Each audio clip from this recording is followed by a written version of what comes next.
কি পাসপোর্টে ব্ল্যাকলিস্ট খেয়েছেন? ভুল তথ্য দিয়ে আপনি কি ভিসা আবেদন করেছেন? এজেন্টের মাধ্যমে ফেক ডকুমেন্ট বানিয়ে কি ভিসা আবেদন করেছেন? পাসপোর্টের 43 নাম্বার পেজে অ্যাপ্লাইড সিল খেয়েছেন? ভারত কি আপনাকে ব্ল্যাকলিস্ট করে দিয়েছে? ভিসা থাকা সত্ত্বেও কি ভারতে ঢুকতে পারছেন না? ভারতে যে ভিসার রুল ভঙ্গ করেছেন? কিভাবে এই ব্ল্যাকলিস্টটাকে উঠাবেন সেই চিন্তা করছেন? তাহলে চলুন আজকের ভিডিওতে একটা একটা করে সব জানি। পাসপোর্ট ব্ল্যাকলিস্ট ভুলে অভুলে অনেকেই বাংলাদেশি নাগরিক রয়েছেন, ভুলে বা অভুলে অনেক বাংলাদেশি নাগরিকরা বিভিন্ন ধরনের ভুল করে তারা আসলে ভারতে ঢুকার অধিকার হারিয়ে ফেলেছেন। পাসপোর্টে যদি আপনার ব্ল্যাক লিস্টের সিল পড়ে থাকে, যেমন পাসপোর্টের 43 নাম্বার পেজে যদি অ্যাপ্লাইড সিল দিয়ে থাকে যেটা ব্ল্যাক লিস্ট বা ডিপোন বা এন্ট্রি রিফিউজ, এ ধরনের লোকদের আজকের এই ভিডিওতে আমি সমাধান দিতে যাচ্ছি। অনেক দিন অ্যানালাইসিস করার পর, বিভিন্ন মাধ্যম থেকে সার্চিং করার পর একটা সমাধান বের হয়ে আসছে, আর এই সমাধানটা আজকে আপনাদের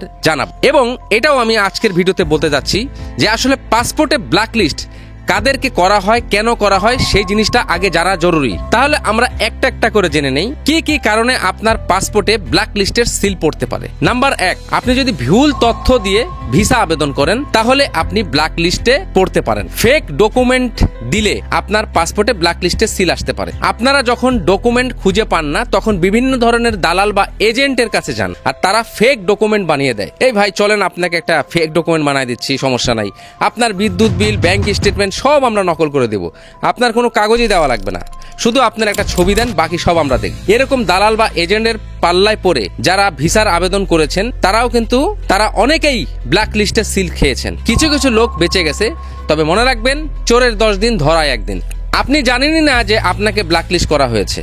এর আগে আপনি ভারতে গিয়েছেন, ভিসার রুল ভঙ্গ করেছেন, কিন্তু আপনি জানেন না যে এটা আসলে ভিসার রুলটা ভঙ্গ হয়েছে। আপনি আসলেন, ভিসা আবেদন করলেন, ভিসাও পেয়েছেন, তারপর আপনি ভারতে ঢুকতে লাগলেন, ইন্ডিয়ান ইমিগ্রেশন অফিসার বলল যে আপনাকে ঢুকতে দেওয়া যাবে না, আপনাকে ব্ল্যাকলিস্ট করা হয়েছে। তখন আপনাকে এন্ট্রি রিফিউজ করে আপনাকে বের করে দেয়, অর্থাৎ আপনি জানেনও না যে এরকম ব্ল্যাকলিস্ট করা হয়েছে। এরপর ভারতে আসার পর আপনি নির্ধারিত যে সময়, ভিসার যে একটা নির্ধারিত সময় দেওয়া হয়, মেয়াদ দেওয়া হয়, সেই মেয়াদের অতিরিক্ত থাকলে আপনাকে ব্ল্যাকলিস্ট করা হতে পারে। আপনি যদি কোনো কারণ ছাড়াই অতিরিক্ত থাকেন তাহলে আপনাকে ব্ল্যাকলিস্ট করতে পারে। আর যদি আপনি নির্ধারিত কারণ দেখিয়ে বৈধভাবে এক্সিট পারমিট নিয়ে আসতে পারেন তাহলে আপনাকে ব্ল্যাকলিস্ট করবে না। তবে অযথা যদি ওভার স্টে করেন তাহলে আপনি ব্ল্যাকলিস্টের আওতায় পড়তে পারেন। ট্যুরিস্ট ভিসায় ভারতবর্ষে এসে কাজ করে অনেক, এই ধরনের লোকদেরকেও ব্ল্যাকলিস্ট করা হচ্ছে যদি ধরা খায়। মেডিকেল ভিসা নিয়ে এসে ট্রিটমেন্ট না করে বিভিন্ন ধরনের ব্যবসা বাণিজ্যে লেগে পড়লো, মেডিকেল ভিসা নিয়ে ভারতবর্ষে এসে ট্রিটমেন্ট তো করলোই না, এ যেন বিভিন্ন জায়গায় ঘোরাঘুরি করলো, তারপরে সে যখন আবার ফিরতে লাগলো তার দেশে, ইমিগ্রেশন অফিসার তার কাছে বিভিন্ন ডাক্তারের কাগজ চাইলো, তখন দিতে পারলো না। এরকম লোকদেরকেও ব্ল্যাকলিস্ট করা হচ্ছে। আরো অনেক ধরনের কারণে আপনি ব্ল্যাকলিস্ট হতে পারেন। 100 কথার এক কথা যদি আমি বলি, যারা ভিসার রুল ভঙ্গ করবে তাদেরকেও ব্ল্যাকলিস্ট করা হবে। স্পেশালি আমাদের বাংলাদেশি ভাইরা যারা মেডিকেল ভিসা নিয়ে ভারতে এসে এফআরআর পারমিশন ছাড়া ভিসায় মেনশনকৃত হাসপাতালে ট্রিটমেন্ট না করিয়ে অন্য হাসপাতালে ট্রিটমেন্ট করিয়েছেন, এরকম লোকদেরকেও ব্ল্যাকলিস্ট করা হয়েছে। আর এই সংখ্যাটা বাংলাদেশে অনেক বেশি। অনেকই লোক, অনেক মানুষই জানে না যে আসলে এই জিনিসটা করা, যে ভিসার রুল ভঙ্গ করা, সেটা আমাদের জানা ছিল না। জানা আর অজানার মধ্যেই আপনি ভুল করে বসেছেন, আর সেই ভুলের কারণে আপনার পাসপোর্টে ব্ল্যাকলিস্টের সিল দিয়ে দেওয়া হলো। এখন আপনি এই ব্ল্যাকলিস্ট থেকে কিভাবে সুরাহা পাবেন, কিভাবে এই ব্ল্যাকলিস্ট থেকে বাঁচবেন, সেইটা নিয়ে একটু কথা বলি, যার অপেক্ষায় আপনারা এতক্ষণ ধরে ভিডিওটা দেখছেন। এটা সমাধান করার জন্য আপনাদেরকে অ্যাডভোকেটকে ধরতে হবে। ইমিগ্রেশন লয়ার বা সরকারি অ্যাডভোকেট যারা এই ডিপার্টমেন্টে কাজ করে থাকে, এই ধরনের কাজ করে থাকে, মনে রাখবেন একটা অ্যাডভোকেট কিন্তু সব ধরনের কাজ করে না। যারা ইমিগ্রেশন নিয়ে কাজ করে এদেরকে আপনাকে ধরতে হবে এবং এটার সমাধান আপনি পেয়ে যাবে। কি সমাধান পাবেন এবারে আমি বলি কিভাবে সমাধান হবে। আপনাকে এফআরআরও তে মেইল করতে হবে যে এই রকম ভুল হয়ে গেছে, আমার পাসপোর্টে একটি ব্ল্যাক লিস্টের সিল রয়েছে, আমি ভারতে যেয়ে না জেনে এই ভুলটি করে বসেছি। এইরকম মেইল আপনি এফআরআরও কে করতে পারেন, বা মিনিস্ট্রি অফ হোম অ্যাফেয়ার্স এর ইমেল আছে, আপনি তাদের ওয়েবসাইটে ভিজিট করে মেইল পাবেন, সেইখানে আপনারা মেইল করবেন আপনার প্রবলেমটা কি, কি কারণে আপনাকে ব্ল্যাকলিস্ট করা হয়েছে, সেই সমস্ত ডিটেলস ওখানে তুলে ধরবেন। এবং আপনাকে লিখতে হবে যে এটা আমার ভুলের কারণে হয়েছে, এটা আমি না জেনে করেছি, আমি আসলে জানি না, জানতাম না, না জেনে করেছি, আমি ক্ষমা চাচ্ছি। যদি আপনি মনে করেন যে এটা মানে আপনার ক্ষমা চাওয়ার যোগ্য অপরাধ করেছেন, তাহলে আপনি ক্ষমা চাবেন এবং ভবিষ্যতে আর করবেন না, এরকম ভাবে একটা মেইল করতে পারেন। এখন মেলের জবাব কিন্তু নাও আসতে পারে, ইমেলের রিপ্লাই না আসতে পারে। এই ক্ষেত্রে আপনি সেকেন্ড স্টেপ অ্যাডভোকেটকে ধরবেন, ভারতে অ্যাডভোকেটের সাথে যোগাযোগ করবেন। সেই অ্যাডভোকেটের মাধ্যমে আপনি একটি অ্যাফিডেভিট বানিয়ে এই যে প্রবলেমের কথা বললাম যে ভারতে যাওয়ার পর ভুলবশত আমার অজান্তে না জেনে আমি ভুল করে বসেছি, এই ভুল আর ভবিষ্যতে হবে না, আমি ক্ষমা প্রার্থী, এরকম অ্যাফিডেভিট বানিয়ে FRRO-তে চিঠি পাঠাতে পারেন অ্যাডভোকেটের মাধ্যমে। চিঠি অ্যাডভোকেট সাহেব আপনার এই চিঠিটি ড্রাফট করে দেবে, FRRO-তে পৌঁছাবে।